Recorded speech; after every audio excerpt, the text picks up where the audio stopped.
નમસ્કાર, ન્યૂઝ બુલેટિનમાં આપનું સ્વાગત છે। હું છું પંકજ। શરૂઆત મહત્વપૂર્ણ સમાચારથી। આજે ફરીથી ઈંધણના ભાવમાં વધારો થયો। પેટ્રોલ ડીઝલના ભાવ વિક્રમી સપાટી પર પહોંચી રહ્યા છે। પેટ્રોલમાં 34 પૈસા વધ્યા, જ્યારે ડીઝલમાં 38 પૈસાનો વધારો થયો છે। એટલે કે હવે આ પેટ્રોલનો ભાવ 103 ને પણ પાર થઈ ગયો છે। તો ડીઝલ પણ 100 રૂપિયાને પાર થઈ ગયું છે। પેટ્રોલ ડીઝલનો ભાવ લગાતાર વધી રહ્યો છે, જ્યારે કે ક્રૂડ ઓઇલના ભાવ હાલમાં સ્થિર છે, છતાં પણ રોજ પેટ્રોલના ભાવ વધી રહ્યા છે। મધ્યમ વર્ગને સૌથી મોટો માર મોંઘવારીમાં પેટ્રોલ ડીઝલ પર છે, કારણ કે પેટ્રોલ ડીઝલના ભાવ વધે છે એટલે તેને સાથે ટ્રાન્સપોર્ટેશનને લગતી તમામ વસ્તુઓના ભાવમાં વધારો થવાના સંકેત હોય છે। એટલા માટે જ પેટ્રોલ અને ડીઝલના સતત વધી રહેલા ભાવ મધ્યમ અને ગરીબ વર્ગ માટે પડતા પર પાટું સમાન છે।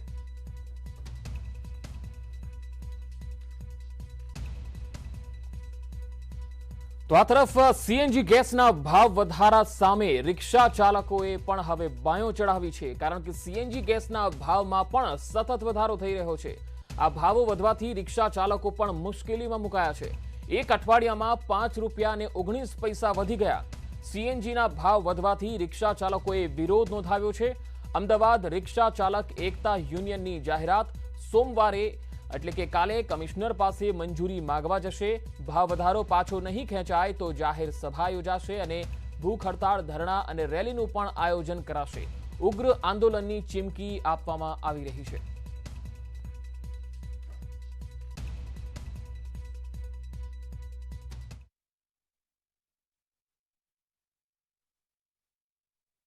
મોંઘવારીનો માર અને જનતા પર પડી રહ્યો છે અને આ દિવસે ને દિવસે વધતી જતી મોંઘવારી છે, લોકોને જીવન જીવવું મુશ્કેલ બની ગયું છે। ત્યારે જે રીતે પેટ્રોલ, ડીઝલ અને સીએનજીના ભાવ વધી રહ્યા છે અને એ સીએનજીના ભાવ વધતાની સાથે જ રિક્ષા ચાલકો છે તેમાં રોષ જોવા મળી રહ્યો છે, કારણ કે છેલ્લા 2 વર્ષથી તો આર્થિક નુકસાન છે તે કોરોનાની મહામારીમાં ગયું છે અને હવે સીએનજીના ભાવનો માર પડ્યો છે। વિજયભાઈ, શું કહેશો કે જે રીતે ભાવ વધી રહ્યો છે સતત, આપની શું રણનીતિ?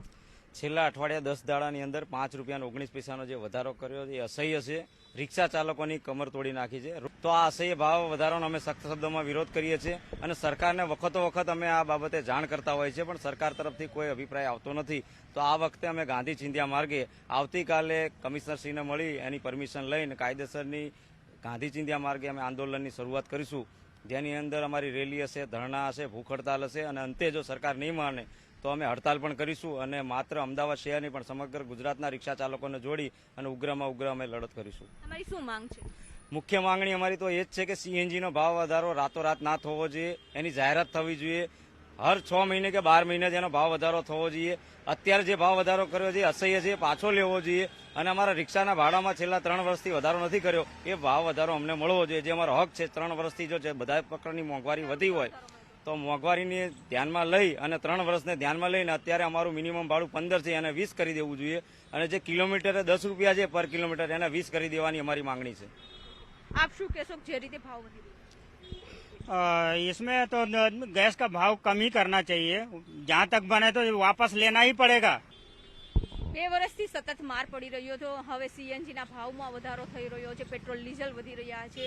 આપ શું કહેશો, આપની શું રણનીતિ રહેશે કે હવે આગળની તમારી ડિમાન્ડ શું હશે? મોંઘવારી 3 વર્ષથી તો ફી નહીં ભરી હતા છોકરાની। હવે રિક્ષાવાળા મારા ભાઈઓ બધા દેવાદાર છે, 2-2 લાખનું દેવો આ કોરોનામાં। સરકાર હજી અમને સહાયતા કરી નહીં।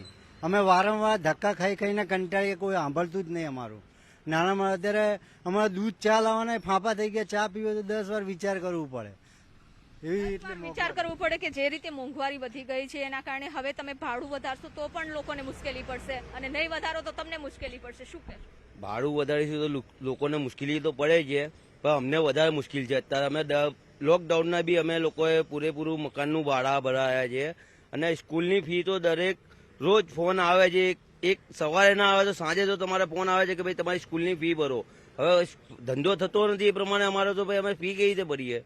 આજે 2 છોકરા ભણાવવા હોય તો 2 છોકરા ભણાવવાની બી અમને અત્યારે બહુ અગવડ પડી રહી છે અને ઘરમાં ખાવાનું બહુ એ છે, મકાનનું ભાડું બી અમે નથી કાઢી શકતા બિલકુલ, કારણ કે જે રીતે ભાવ વધી રહ્યા છે અને તેના કારણે નાના લોકો છે કે જે રિક્ષા ચાલકો છે, રોજે રોજનું કમાય અને રોજે રોજ ખાતા હોય છે, તેવા લોકોને ખૂબ મુશ્કેલી પડી રહી છે. ત્યારે સરકાર હવે આ જે મોંઘવારી વધી રહી છે તેને કંટ્રોલમાં લાવે, સાથે જ તેમણે રિક્ષા ભાડું છે તેને વધારવા માટે પણ માંગ કરી છે. કેમેરામેન પંકજ સાથે વિભુ Patel, news 18 Gujarati, Ahmedabad.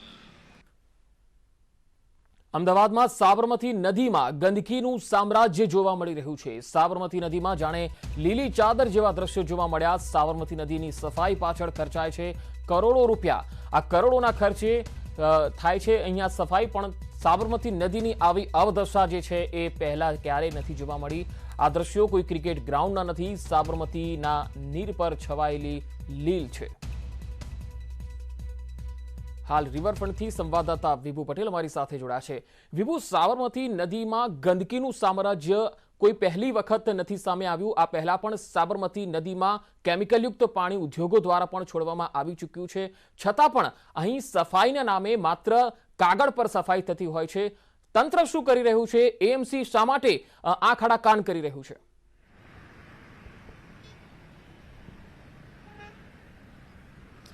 Pankaj, riverfront development માટે કરોડો રૂપિયા છે ખર્ચ કરવામાં આવે છે, સાથે નદીની સફાઈ કરવા માટે પણ કરોડો રૂપિયાનો ખર્ચ કરવામાં આવે છે. દ્રશ્યો આપને અત્યારે બતાવવા માંગીશ કે આ સાબરમતી નદીના છે, કોઈ ગાર્ડન કે ક્રિકેટ ગ્રાઉન્ડના નથી.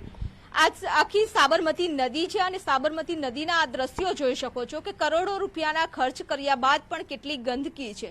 જાણે સાબરમતી નદીએ હરિયાળી એક ચાદર ઓઢી લીધી હોય તેવા દ્રશ્યો છે તે કેમેરામાં કેદ થઈ રહ્યા છે.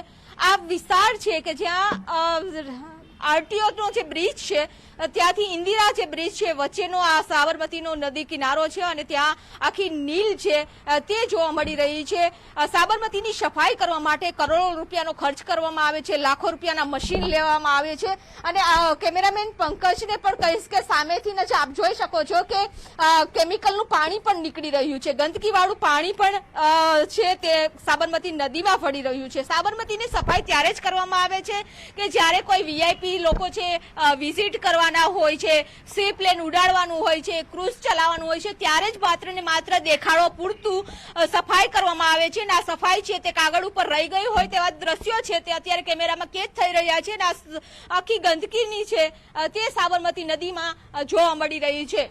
પંકજ, હર વખત છે ન્યૂઝ 18 દ્વારા પણ અહેવાલ પ્રસારિત કરવામાં આવ્યો છે કે કેમિકલના પાણી પણ આમાં ઉમેરાય છે અને અત્યારે આપ જોઈ શકો છો કે આ ગટરના પાણી છે તે સાબરમતી નદીમાં છે ઉમેરાઈ રહ્યા છે અને સાબરમતી નદીને ગંદકી